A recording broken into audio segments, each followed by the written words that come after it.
அண்ணன் போடுவாங்க அப்படியெல்லாம்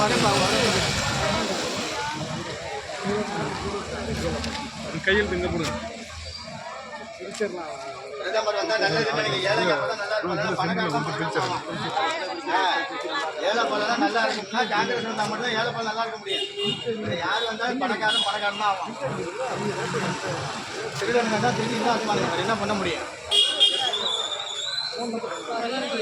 100 நாள் வேலை திட்டம் 200 நாள் வேலை திட்டமா மாறுது காங்கிரஸ் ஆட்சியில்.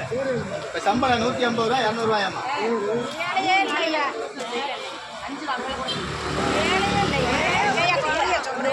அது ஏன் அப்படின்னு கேட்டிங்கனாக்க நம்ம தமிழ்நாடு அரசோ மற்றவங்களே கிடையாது, காரணம் கிடையாது. நீங்கள் தவறாக நினச்சிட்டு இருக்கிறீங்க.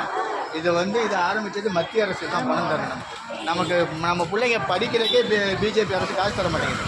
அதுக்கே முதல்வர் என்ன பண்ணியிருக்காரு, பெரிய போராட்டம் பண்ணுறாரு. இப்போ நம்ம மந்திரிங்க எம்எல்ஏங்கெல்லாம் காசை கொடுத்து ஏதோ கொஞ்சம் சரி பண்ணிட்டு இருக்கிறாங்க. அவங்க கை காசை போட்டு மத்திய அரசு நமக்கு ஒன்றுமே தரல. தமிழ்நாட்டுக்கு எதுவும் தர மாட்டேங்குது. ஏன் தர மாட்டேங்கன்னா திமுக அரசு பிஜேபி அரசை கண்டிக்கிற வாக்கு தண்டி வரீங்கன்னு அவங்க காங்கிரஸ் கூட இணைஞ்சிருக்கிறதுனால இங்கே செய்ய மாட்டாரு. புரியுதா? அவங்களுக்கு யார் சாதகமாக இப்போ திமுகவுக்கு நம்ம சாதகமாக தான் ஏழை பாலைக்கு செய்கிறாங்கன்னா அந்த ஆட்சியை ஒழிக்கணும். அதுக்கு என்ன செய்யணும்?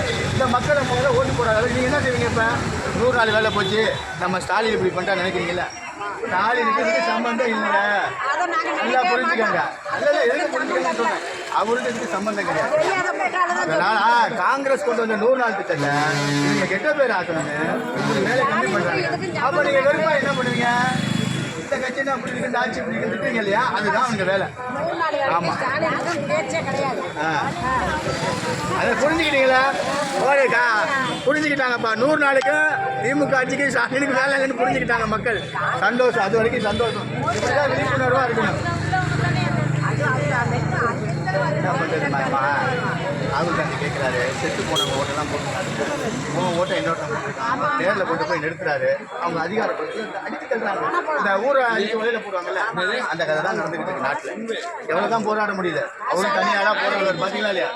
இந்த நாட்டுக்காக அவங்க அப்பா இருந்தாரு, பாட்டி இருந்தாங்க, எல்லாம் இருந்தாங்க. ஆனாலும் அவரும் போராடுறாரு ஏழை மக்களுக்காக. உண்மையா இல்லையாம்மா? மனசாட்சியாக வச்சு பார்க்கணும்ல. தனியாக ஒரு ஆளாக போராடுறாரு, எல்லாத்துக்காண்டி தான் போராடுறாரு, இந்திய மக்களுக்காக போராடுறாரு. வாங்க, உங்கள் ஓட்டு உங்களுக்கு தான். சரியா? உங்கள் ஓட்டு நிர்ணயிக்கிறீங்க, வாக்குத்திறனை கண்டிக்கிறீங்க.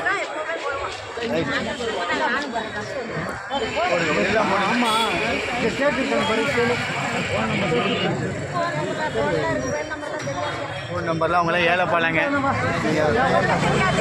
பரவாயில்ல, சொல்ல தெரியாது, பரவாயில்ல, இருக்கிற ஒன்றும் தப்பு கிடையாது. நீங்கள் போடுங்க. மனப்பாடம் தெரியாது, ஒன்றும் தப்பு இல்லை பாட்டி. நீங்கள் உங்களுக்கு புரிஞ்சுக்கிட்டீங்களா? அதே போடுங்க. அதில் ராகுல் காந்தி யார் பிரதமர் ஆகணும்?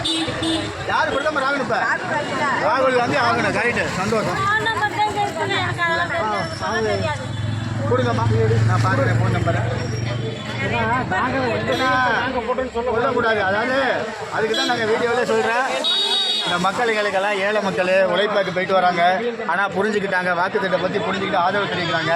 அவங்கள்ட்ட தொடர்பு இல்லை. யாரோ ஒருத்தங்க செல்லு வச்சுருக்கிறாங்க. பரம்பரை காங்கிரஸ் கவலைப்படாங்க.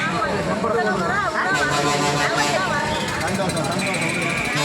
அஞ்சு 2 நம்பரை போட்டு உங்களுக்கு ஃபுல்லாக வச்சுருக்கான். சரியா? உங்களுக்கு வாக்குத்திட்டத்துக்காக கவுன்சிலர் மூலமாக காசு இல்லையா?